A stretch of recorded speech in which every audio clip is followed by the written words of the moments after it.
Fran, mais uma vez estamos juntos aqui, né, para mais um episódio do podcast. E eu queria começar esse episódio de hoje com duas frases antagônicas do Freud. A primeira frase, ele diz o seguinte: a fuga é o caminho mais seguro para se tornar prisioneiro daquilo que se quer evitar. E o contraponto dessa frase seria: é impossível enfrentar a realidade o tempo todo sem nenhum mecanismo de fuga. Mas antes da gente falar mais um pouquinho, roda a vinheta.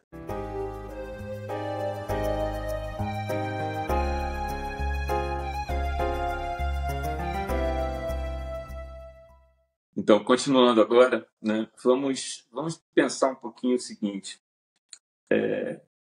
Essas frases elas trazem uma dualidade de interpretações, mas as duas frases estão falando sobre fuga, e fuga é um mecanismo de defesa.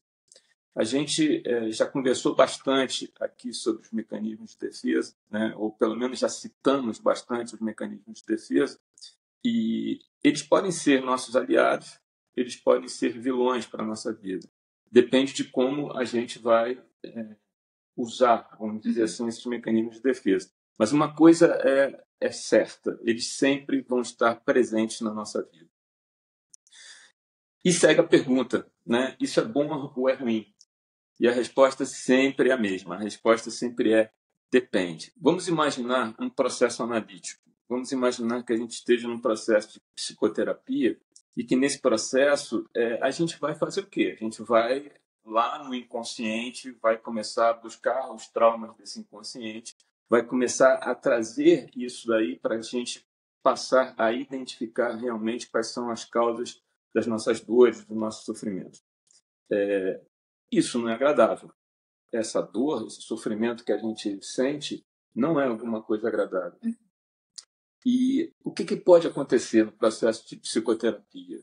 O analisando foge. Já que a gente está falando de fuga, a primeira coisa que pode acontecer é a fuga do analisando justamente por conta dessa dor, desse sofrimento que ele está passando. E aí a gente tem uma série de mecanismos que começam a aparecer em relação a isso. Pode aparecer o mecanismo de repressão, por exemplo. Nesse mecanismo de repressão, o que o indivíduo vai tentar fazer? Ele vai tentar evitar aquela situação dolorosa que ele está passando. Ele vai tentar colocar isso fora da consciência dele. Ele vai tentar fazer com que aquilo que está incomodando pare de incomodar. Aquilo que está incomodando passe a não existir mais, vamos dizer assim, para ele.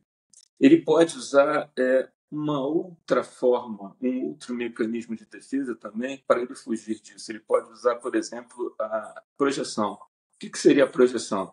Ele pega tudo aquilo que ele tem no inconsciente dele e que provoca, vamos dizer assim, pensamentos inaceitáveis, situações que ele não quer viver, e ele atribui isso a alguém. Ele faz com que isso fosse alguma coisa que não pertence a ele, que pertence a alguém, e aí ele projeta isso naquela pessoa, quando na realidade isso está dentro dele próprio. Um outro mecanismo também que a gente pode ver é a racionalização. A racionalização, ela justifica comportamentos que ele não aceita, ela faz com que sentimentos que ele tenha passem a não ser mais sentimentos que de fato ele identifique como se fossem sentimentos razoáveis ou que fossem sentimentos dele. E isso pode ser uma explicação aparentemente lógica, mas, na verdade, tudo isso que a gente está falando aqui, todos esses mecanismos, eles são mecanismos de fuga e que tentam fazer com que aquilo que a gente não quer ver seja escondido. Então, veja bem, tudo isso que a gente está falando aqui pode começar de uma maneira muito sutil, pode começar de uma maneira onde a pessoa comece num processo de mudar de assunto, né? De quando vai abordar um determinado tema, não aborde esse tema diretamente. Isso pode evoluir, por exemplo, para sintomas físicos que podem começar a aparecer, não só físicos, mas como também emocionais, mentais. Isso começa a entrar num processo que, na verdade, é a distração que a gente traz para a nossa vida, para esse desconforto inconsciente, e esse processo nada mais é do que o processo de fuga que a gente está trazendo aqui para vocês agora. Mas aí permanece a pergunta, Fran, isso é bom ou isso é ruim? E antes de passar para você, eu vou deixar aqui uma frase que eu sempre coloco, né, nos atendimentos, que é o seguinte: às vezes é preciso a gente dar um passo atrás para a gente poder dar um salto. E é isso que fica um pouco difícil de se ver no momento que a gente está num processo psicoterapêutico, num processo psicanalítico desse que a gente falou aqui. Sim. De novo, né? Depende. Ser bom sempre depende. Sim. Pegando um gancho do que você falou aí anteriormente, é muito comum a gente ver na clínica essa questão de troca de assunto, que é justamente a fuga do que a pessoa ainda não quer encarar. Então, às vezes, a gente toca ali naquele ponto e ela começa a falar do casamento, do filho. Então, assim, para ela, o problema é o casamento, o problema é a relação com o trabalho, mas, na verdade, a questão toda ali é com aquele outro ponto que a gente estava discutindo anteriormente. E, clinicamente falando, é importante a gente apontar para o nosso analisando que isso está acontecendo. Para ele falar, peraí, opa, né? Eu tô fugindo aqui sem perceber e eu não tô identificando muito bem qual que é a questão que eu vim solucionar. E acontece muito, a gente chega na terapia, eu quero solucionar isso, isso e isso, eu tô com um problema nisso, quando a gente vai ver, o buraco é mais embaixo, né, Elvio? São outras questões que trazem essa sintomatologia na atualidade. É exatamente isso que eu ia dizer. Isso ainda está no nível do sintoma, né? Isso. Exatamente isso. Sim. A gente também pode falar um pouco dessa parte do imprevisível, né? Do vulnerável, que a gente tem até um episódio aqui já sobre isso, vou deixar aqui no card. A gente tem uma necessidade de controlar, uma necessidade de controle, né? Então, às vezes, a gente usa a fuga para nos anestesiar. E isso não é legal, porque aí você está usando a fuga de uma forma excessiva. Tem até um debate, vamos dizer assim, a gente até conversou sobre isso, se mecanismos de defesa seria uma coisa boa ou ruim, porque tem gente que fala que sempre é ruim, né? Sim. Mas assim, eu acredito que não, desde que não seja usado em demasia, desde que você use aquilo a seu favor. Então eu vou falar aqui primeiro de um modo de fuga que não é bacana, que é a dependência química, do álcool, drogas, enfim, você está tentando fugir de uma realidade, achando que você está conseguindo sair daquilo que você está vivendo, mas no fundo você está só se embrenhando em lugares piores, causando problemas piores. E isso não tem só a ver com a dependência química, porque quando a gente pensa na dependência química, a gente já tem essa ideia de que isso já é ruim. Mas tem coisas boas que a gente pode utilizar como uma fuga da realidade, vamos dizer assim, que podem ser usadas em demasia e que não é bom. O que eu quero dizer com isso? Fugir da realidade de um modo saudável não quer dizer que você vai fugir de si mesmo. Eu acredito que na dependência, por exemplo, a gente está fugindo de nós. Não só da nossa realidade, mas de quem nós somos. Agora, por exemplo, né? Uma questão saudável que eu particularmente gosto muito, que é viajar. De certo modo, é uma fuga da realidade. Eu não quero viajar para manter minha rotina de todo dia. Senão não faz sentido, eu fico na minha casa, né? Então, assim, mas imagina, se eu não consigo trabalhar porque eu tenho a necessidade de viajar todo dia, todo fim de semana, eu não consigo dizer não se aparece uma oportunidade de viagem. Então, isso vai causar algo negativo na minha vida. Outra questão também que é muito bom pra gente fugir um pouco dessa rotina, eu acho que nem seria a realidade, assim, mas um pouco dessa rotina, são os hobbies. Mas até que ponto também, né? Então, sei lá, eu gosto de cantar. Mas será que eu canto no meu tempo de exercer essa função, né, do meu hobby? Ou será que eu estou extrapolando para o meu horário de trabalho? Então eu tenho que atender um analisando, eu falar, não, peraí, eu não posso te atender porque agora eu tô com vontade de cantar. Então, assim, isso está atrapalhando a minha vida. E isso também pode ser uma fuga que você não tem encarada dentro da sua realidade, né? Então você mesmo, Elvio, você tem muitos hobbies, muitos afazeres. Vocês não sabem como esse cara é multifacetado. Mas assim, conta aí pra gente, você deixa esses hobbies atrapalhar na sua vida, no que você precisa organizar? Não, eu acho o seguinte, eu acho que aí tem um ponto bem interessante que você puxou, eu estava até me segurando aqui para não falar junto, né? Mas assim, eu acho que tem um ponto bem interessante que isso é uma questão de aprendizado também na vida da gente, né?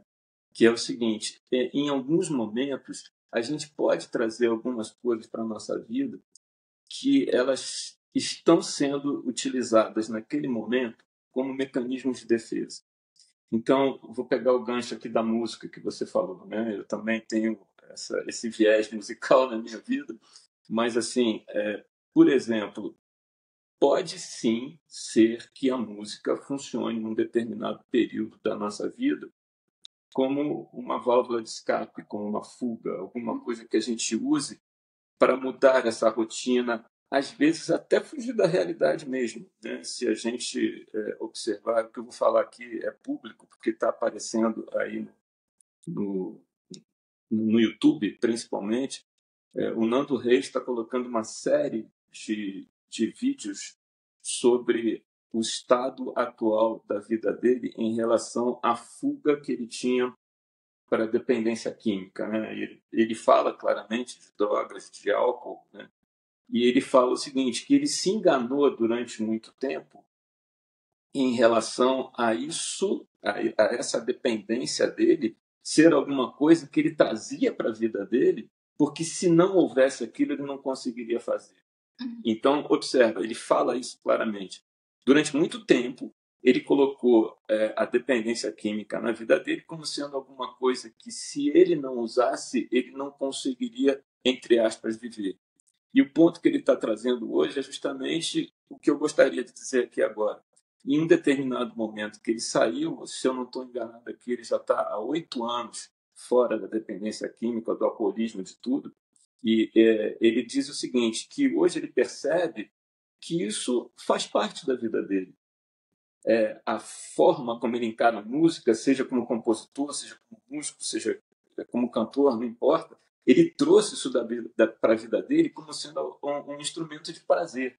E isso é exatamente o que eu queria trazer. Porque num determinado momento você pode usar um mecanismo de fuga na sua vida como uma alternativa para não viver aquele momento. E de repente a gente olha e fala assim: nossa, eu estou trazendo alguma coisa para a minha vida, positivamente falando, para a gente, né, vamos dizer assim, entre aspas, comprovar que a gente não está falando de alguma coisa que necessariamente seja ruim. A gente pode estar falando de alguma coisa que faz parte da nossa vida e que veio como uma maneira da gente sair de uma realidade que a gente não queria viver, e hoje isso pode ser alguma coisa extremamente benéfica, né? Que é o caso da música. Para mim funcionou dessa forma, né? A música hoje faz parte da minha vida.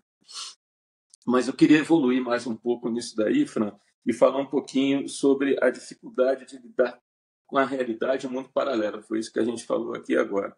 Porque existem situações que são mais críticas e que podem ser realmente complicadas, né? E eu acho que isso é um alerta que eu queria deixar aqui.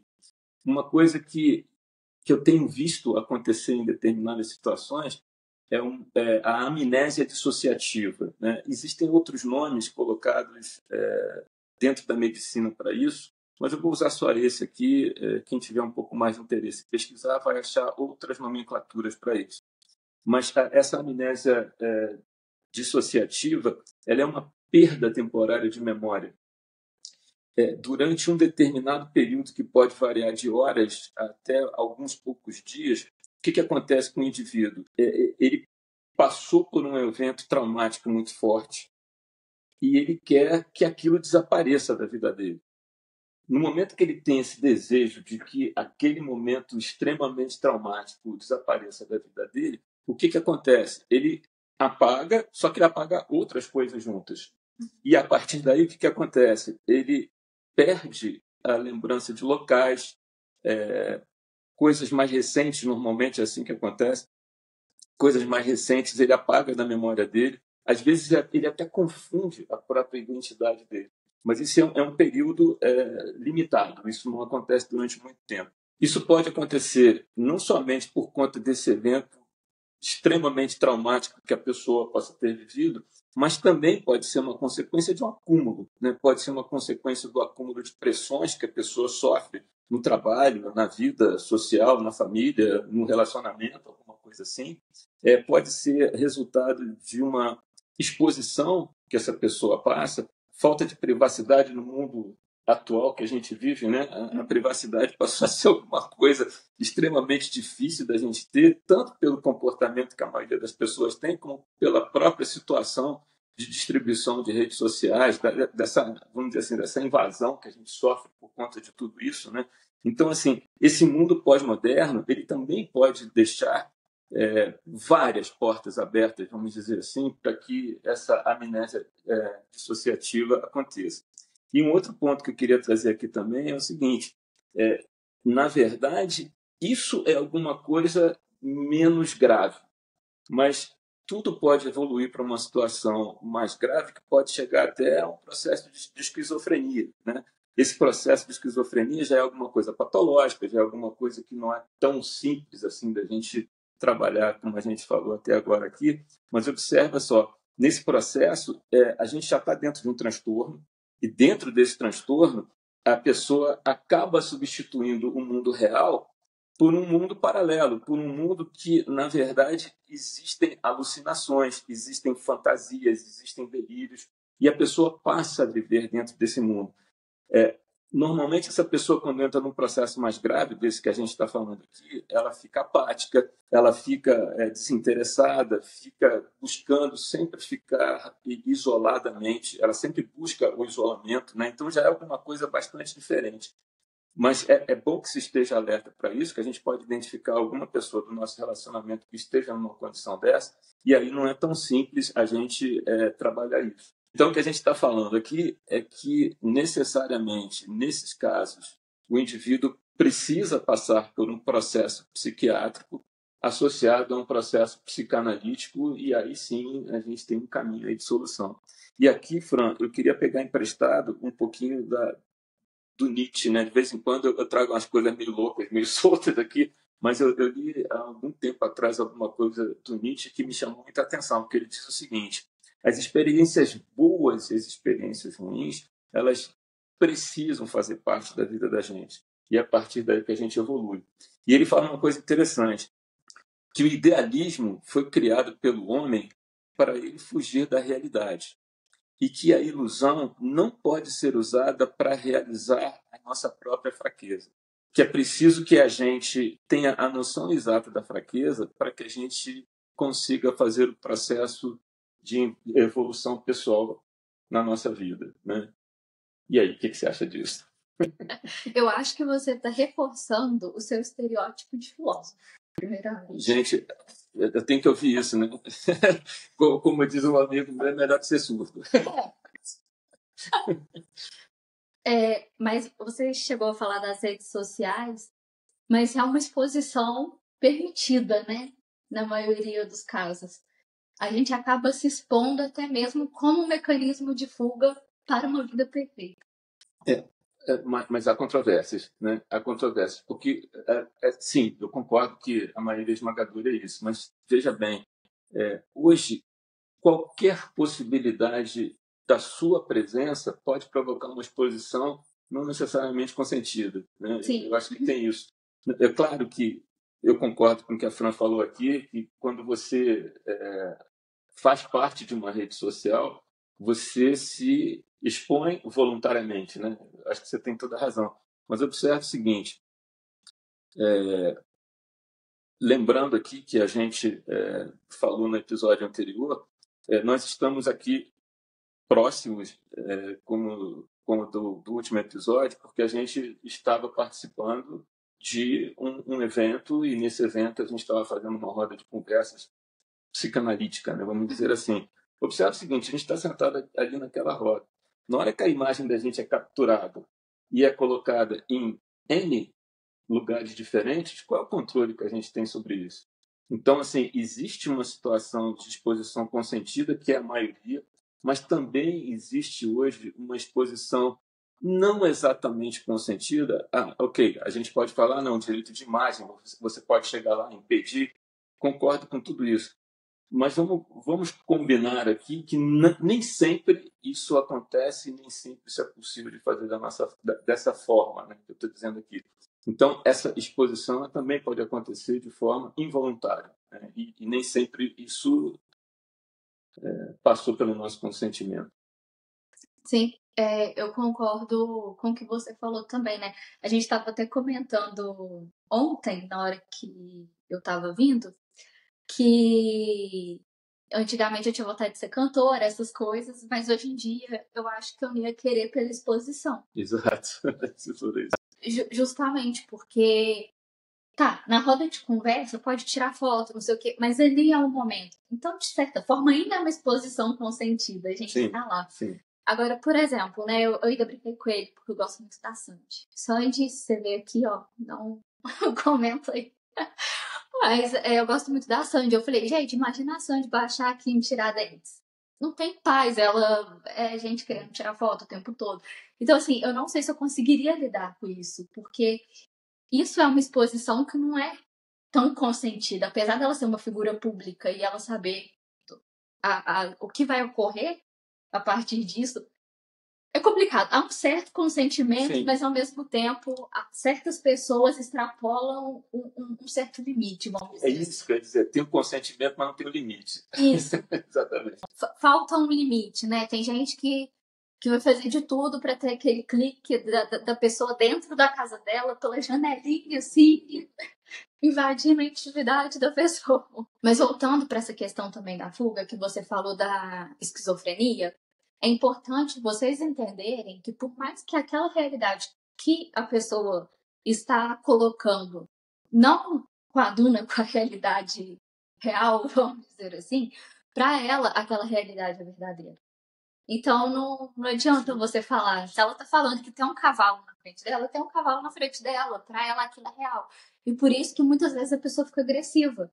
Porque ela tá falando que ela tá vendo determinada coisa e a pessoa fala, não, não tem nada aqui. Mas para ela tem. Para ela aquilo é real. Ela não tem a consciência de que ela tem alucinação, de que ela tem delírio. Então, por isso que é importante o processo psiquiátrico.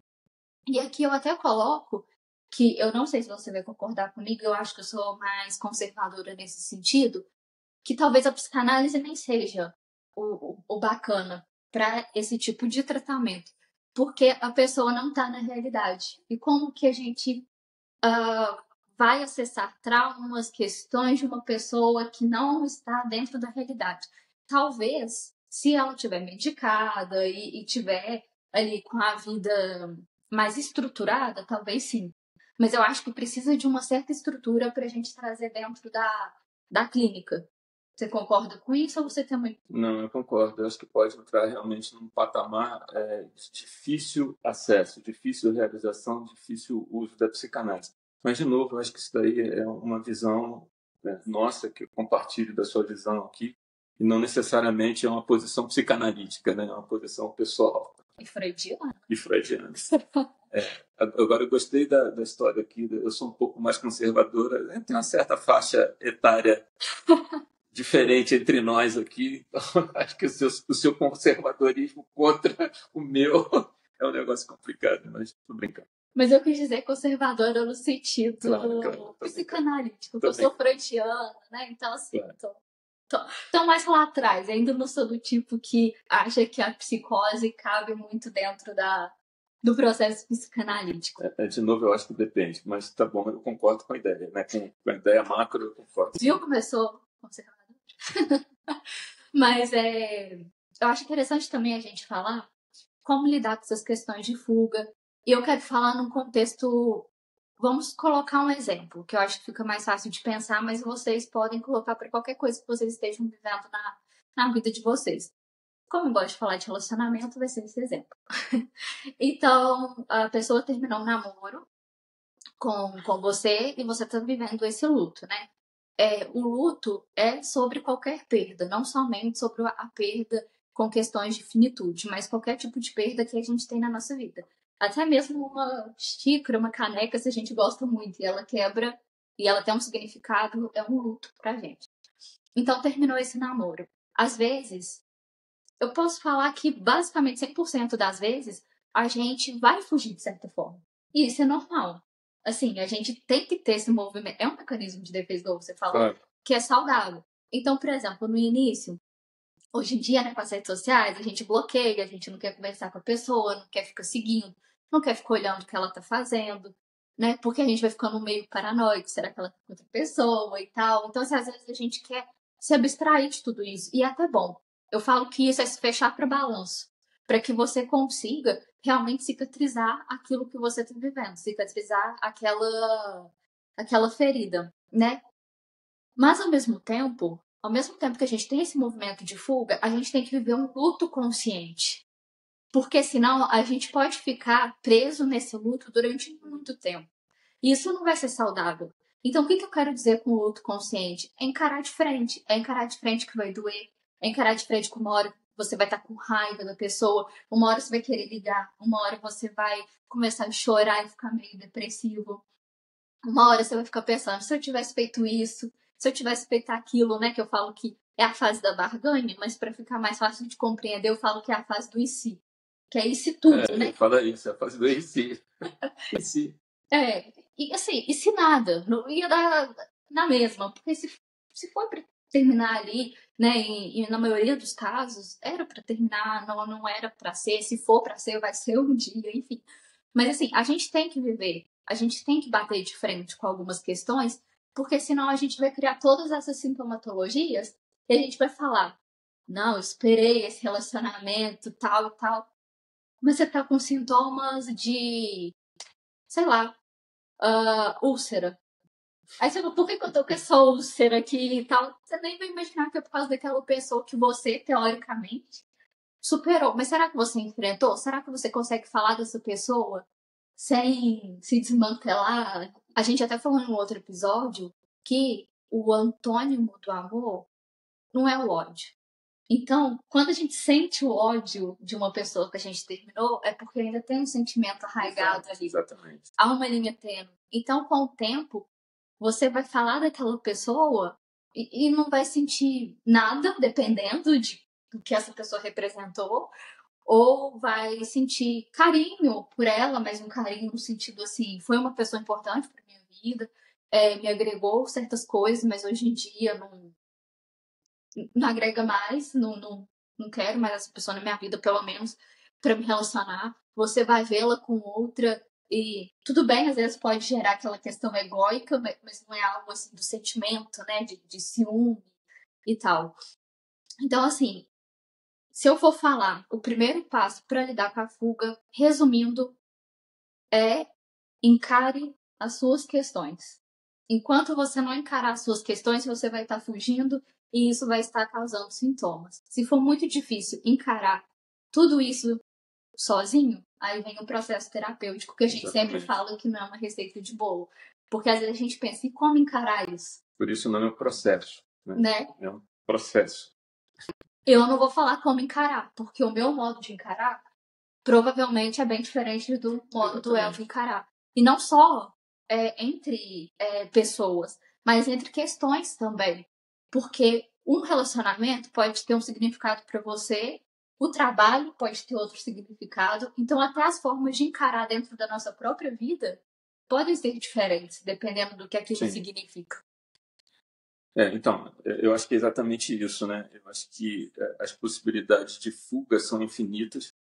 Algumas são interessantes para nós, interessantes que a gente traga para a nossa vida naquele momento, outras não, né? Então, eu acho que essas possibilidades são imensas. Mas eu acho que o mais importante é que a gente tenha consciência disso, né, Fran?